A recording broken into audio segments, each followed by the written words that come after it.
नमस्कार। आज की ऑनलाइन क्लास में आप सभी का स्वागत है। आज हम कक्षा 7 के पाठ 1 हमारी जीवन रेखा के कुछ महत्वपूर्ण परीक्षा उपयोगी प्रश्न हल करेंगे। पहला प्रश्न है, सूखी पत्तियों व मृत जीवों के शरीर से बनता है क्षयी पदार्थ, ह्यूमस, उर्वरक, पीड़कनाशी। तो इसका बच्चा ऑप्शन नंबर 2 सही है, ह्यूमस बनता है। खालिस्तान एक स्वपोषी है, हरा पेड़, मनुष्य, गिद्ध, कवक। हरा पेड़ जो है स्वपोषी है, यानी अपना भोजन स्वयं तैयार करता है। ऑप्शन नंबर 1 इसमें सही उत्तर। खुम्ब खालिस्तान है स्वपोषी, मृतपोषी, परजीवी, आंशिक परजीवी। तो खुम्ब जो है या मशरूम जो है वो मृतपोषी जीव है, तो इसका ऑप्शन नंबर 2 सही उत्तर। पौधों द्वारा अपना भोजन तैयार करने की प्रक्रिया का नाम खालिस्तान है।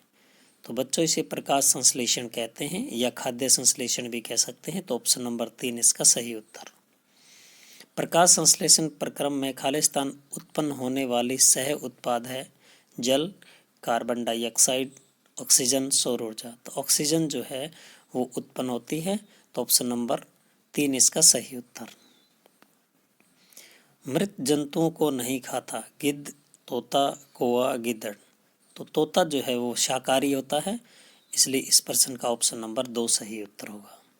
पौधे श्वसन में खालिस्तान का उपयोग करते हैं। तो बच्चों पौधे श्वसन के अंदर जो है वो ऑक्सीजन गैस का उपयोग करते हैं। ऑप्शन नंबर 1 इसका सही उत्तर।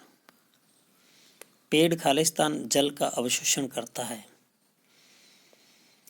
रंध्र से, जड़ से, स्तंभ से, तर्कों से। तो जड़ से जो है वो जल का अवशोषण करता है। तो ऑप्शन नंबर 2 इसका सही उत्तर। वन क्षेत्र में रहने वाले लोग वनों से प्राप्त करते हैं भोजन, आश्रय, जल, उपरोक्त सभी। तो उपरोक्त सभी पदार्थ जो है वन क्षेत्र में रहने वाले लोगों को वनों से प्राप्त होते हैं। तो ऑप्शन नंबर 4 इसका सही उत्तर। खालिस्तान एक गतिक सजीव इकाई है, अमीबा, केंचुआ, वन, अपघटक। तो वन जो है वो गतिक सजीव इकाई है। तो ऑप्शन नंबर 3 इसका सही उत्तर। पादपों के बीजों को परिकर्णित करने में सहायक हैं जंतु, जल, वायु, उपरोक्त सभी।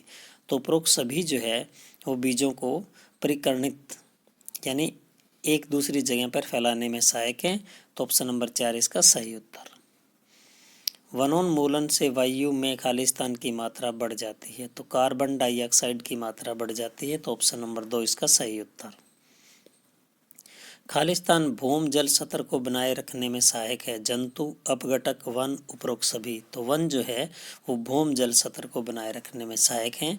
ऑप्शन नंबर 3 इसका सही उत्तर। कम ऊंचाई के वृक्षों के ऊपर छत की तरह दिखाई देती है, क्या कहलाती है? उसे बच्चों वितान कहते हैं। तो ऑप्शन नंबर 3 इसका सही उत्तर। निम्न में से कौन सी खाद्य श्रृंखला है? घास, कीट, मेंढक, सिरप। घास, हिरण, शेर, मेंढक, सरप, उकाब, उपरोक्त सभी। तो उपरोक्त सभी जो है वो खाद्य श्रृंखलाएं हैं। ऑप्शन नंबर 4 इसका सही उत्तर। चीता, शेर, तेंदुआ किस वर्ग से संबंधित है? उत्पादक, शाकाहारी, अपघटक, मांसाहारी। तो ये मांसाहारी जंतु हैं। ऑप्शन नंबर 4 इसका सही उत्तर। कौन सा जल अपशिष्ट जल कहलाता है? झाग से भरपूर, तेल मिश्रित हो, भूरे काले रंग का, उपरोक्त सभी। तो उपरोक्त सभी प्रकार का जल जो अपशिष्ट जल कहलाता है। तो ऑप्शन नंबर 4 इसका सही उत्तर। आकार के आधार पर पादप का प्रकार है शाकीय, झाड़ी, पेड़, तीनों ही जो है आकार के आधार पर पादप हैं। तो ऑप्शन नंबर 4 इसका सही उत्तर। कीट खालिस्तान में सहायक होते हैं निषेचन में, परागण, परागकण, परागकोश। तो परागण क्रिया में कीट सहायक होते हैं। तो ऑप्शन नंबर 2 इसका सही उत्तर। जल चक्र किस प्रकार प्रभावित होता है? वृक्षों की संख्या कम या ज़्यादा होने से, मृदा के संरक्षण से, मौसम और वातावरण में बदलाव से, उपरोक्त सभी। तो उपरोक्त सभी के कारण जो है वो जल चक्र प्रभावित होता है। सघन झाड़ियाँ और ऊंची घास जंतुओं को क्या प्रदान करती हैं? भोजन और ऑक्सीजन, आश्रय और अनुकूल वातावरण, कै और कै दोनों, इनमें से कोई नहीं। तो कै और कै दोनों, भोजन और ऑक्सीजन तथा आश्रय और अनुकूल वातावरण जो है वो प्रदान करती हैं। तो ऑप्शन नंबर 3 इसका सही उत्तर। क्षयमान सामग्री से ढकी भूमि किसकी भांति प्रतीत होती है? स्पंज की तरह होती है। जब कोई गला सड़े पदार्थ से ढकी पृथ्वी भूमि होती है, उस पर जब हम चलते हैं तो ऐसे लगता है जैसे हम स्पंज पे चल रहे हैं, तो स्पंज की भांति प्रतीत होती है। तो ऑप्शन नंबर 1 इसका सही उत्तर। वन नष्ट होने पर कैसी परिस्थिति उत्पन्न हो सकती है? कार्बन डाइऑक्साइड का वातावरण में बढ़ना, भूमि का कटाव और जलवायु में परिवर्तन, बाढ़, खाद्य पदार्थ और आश्रय का खतरा, उपरोक्त सभी। तो उपरोक्त सभी परिस्थितियां उत्पन्न हो सकती हैं वन नष्ट होने पर। तो ऑप्शन नंबर 4 इसका सही उत्तर। वर्षा जल के प्राकृतिक अवशोषक का कार्य कौन करता है? तो वन जो है वो अवशोषक का कार्य करते हैं। तो ऑप्शन नंबर 1 इसका सही उत्तर। किस मांग के कारण वनों का कटाव हो रहा है? औद्योगिक विकास, जनसंख्या का विकास, मनुष्य का स्वार्थी परिवर्ती के कारण, उपरोक्त सभी। तो उपरोक्त सभी परिस्थितियों के कारण जो है वनों का कटाव हो रहा है। तो ऑप्शन नंबर 4 इसका सही उत्तर। विभिन्न प्रकार के बीज और कठोर फल कौन कौन से हैं? बादाम, सुपारी और नारियल, गिरी फल, उपरोक्त सभी। तो उपरोक्त सभी जो है वो बीज तथा कठोर फल की श्रेणी में हैं। तो इसका ऑप्शन जो है वो 4 सही उत्तर होगा।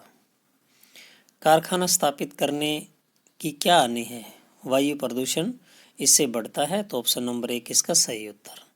वनों को खालिस्तान भी कहा जाता है। पीड़क, हरे फेफड़े, लाल फेफड़े, शुद्ध फेफड़े। तो हरे फेफड़े जो है वनों का दूसरा नाम है। तो ऑप्शन नंबर 2 इसका सही उत्तर। वन खालिस्तान शोधन तंत्र के रूप में कार्य करते हैं। जल, वायु दोनों ही नहीं, तो दोनों ही को शोधन का काम करते हैं। तो ऑप्शन नंबर 3 इसका सही उत्तर। खालिस्तान से वन्य जंतु को परेशानी हो सकती है। शोर, अंधेरे, रोशनी, वर्षा। तो शोर से वन्य जंतु को परेशानी हो सकती है। तो ऑप्शन नंबर 1 इसका सही उत्तर।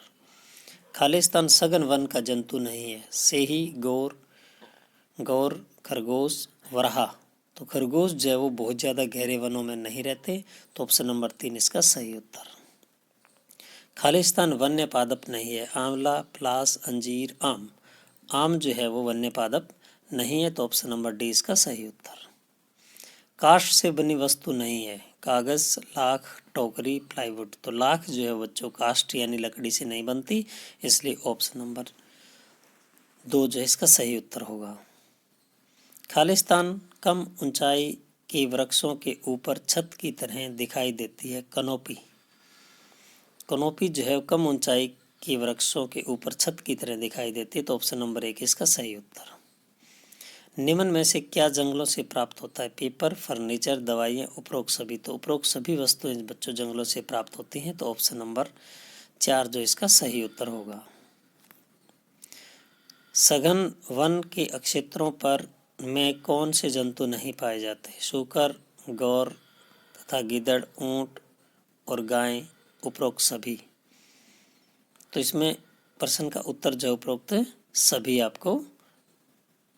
आपका होगा। वनों में क्या क्या पाया जाता है? झाड़ियाँ, शाल, घास, उपरोक्त सभी। तो उपरोक्त सभी जो है वो वनों में पाए जाते हैं। तो ऑप्शन नंबर 4 इसका सही उत्तर। काष्ठ से बनी वस्तुएं कौन सी हैं? प्लाईवुड, ईंधन की लकड़ी, बक्से और कागज, उपरोक्त सभी। तो उपरोक्त सभी वस्तुएं जो है काष्ठ यानी लकड़ी से बनती हैं। तो ऑप्शन नंबर 4 इसका सही उत्तर। वनों से हमें क्या प्राप्त होता है? गोंद और ऑक्सीजन, ईंधन की लकड़ी और जंतुओं के लिए चारा, तेल, मसाले और औषधियाँ, उपरोक्त सभी। तो उपरोक्त सभी पदार्थ हमें वनों से बच्चों प्राप्त होते हैं, इसलिए इस प्रश्न का उत्तर ऑप्शन नंबर 4 सही होगा। शीर्ष परत कौन बनाता है? विशाल वृक्ष, ऊंचे वृक्ष, क और ख दोनों, झाड़ियाँ। तो क और ख दोनों विशाल और ऊंचे वृक्ष जो है वो शीर्ष परत बनाते हैं। तो ऑप्शन नंबर 3 इसका सही उत्तर। वृक्षों की छाल और पौधों की पत्तियों पर कौन से छोटे जंतु दिखाई देते हैं? कीट, मकड़ियाँ, गिलहरियाँ और चींटे, उपरोक्त सभी। तो उपरोक्त सभी जंतु जो है वो वृक्षों की छाल और पौधों की पत्तियों पर दिखाई देती हैं। तो ऑप्शन नंबर 4 इसका सही उत्तर। क्षयमान पदार्थ कैसे होते हैं? आर्द्र, गरम, क और ख दोनों, नरम। तो क और ख दोनों ही प्रकार के होते हैं। क्षयमान यानी नष्ट पदार्थ होते हैं, जो क्षतिग्रस्त पदार्थ, गले सड़े पदार्थ जिन्हें हम कह सकते हैं। तो ऑप्शन नंबर 3 इसका सही उत्तर। वनों में किसका आपस में परस्पर संबंध है? पादप, मृदा, अपघटक, उपरोक्त सभी। तो उपरोक्त सभी का जो है आपस में परस्पर संबंध है। तो ऑप्शन नंबर 4 इसका सही उत्तर। मुझे आशा है कि ये प्रश्न सभी बच्चों को अच्छी प्रकार से समझ में आ गए हैं। सभी ने अपनी कॉपी में नोट करें और याद करें, क्योंकि ये परीक्षा के लिए उपयोगी हैं। धन्यवाद।